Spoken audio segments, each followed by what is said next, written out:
Hi everyone, it's Mrs. Robinson. I miss you all so much, but I am really excited to share this assignment with you.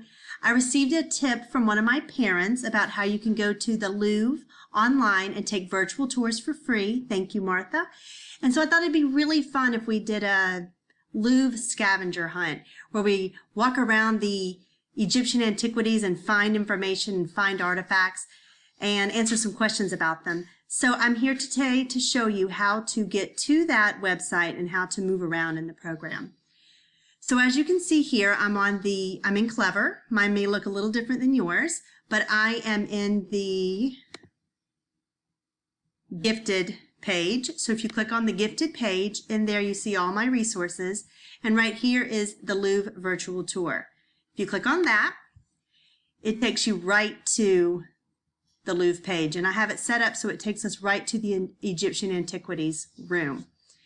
So here we see where you start. When you move your cursor around, you see a little arrow, a double-sided arrow. When you drag it and move your cursor, it just gives you a 360-degree view of the room.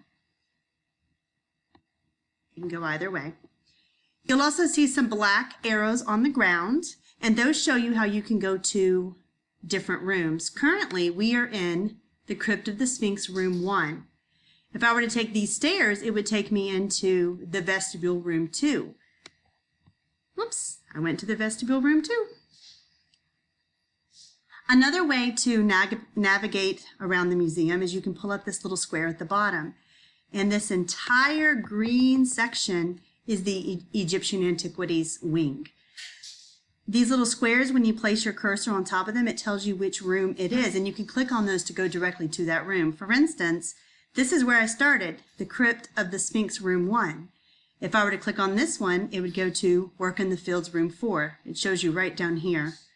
I want to go back to Crypt of the Sphinx, room 1, so I'm going to click on it, and it takes me right back where I was. So if you ever get to the wrong room accidentally, you can always go there. If I took these stairs, it would take me into the medieval Louvre, and that's not part of ancient Egypt, so I'm not going to go there. I'm going to go back around here. Another thing you can do is you can move your cursor around the room, and sometimes you'll see this little eye show up for information. You see it puts a little box around it. If I click on him, it makes a bigger image, and it tells me some information about this particular artifact right here. So it's very important that you read this because this is where some of the questions are going to come from. Also, each room has a little bit of a description, so it lets you know a little bit more about what you see in that room. So let's go here. Let's go to room 4. Here we're in the Work in the Fields. We can move around, we can see different things. See, we can pull this up, gives us some more information about the bearer of offerings. But I can see here that there's more than one room 4, so it just shows me a different view of the same room. You see, now those guys are still there. So hopefully you're going to have a chance to go through and look at some of this stuff in the museum, because I will be posting soon the scavenger hunt questions and information you're supposed to find, and I think we're going to have a lot of fun here. I miss you guys, and I hope to see you soon. Bye.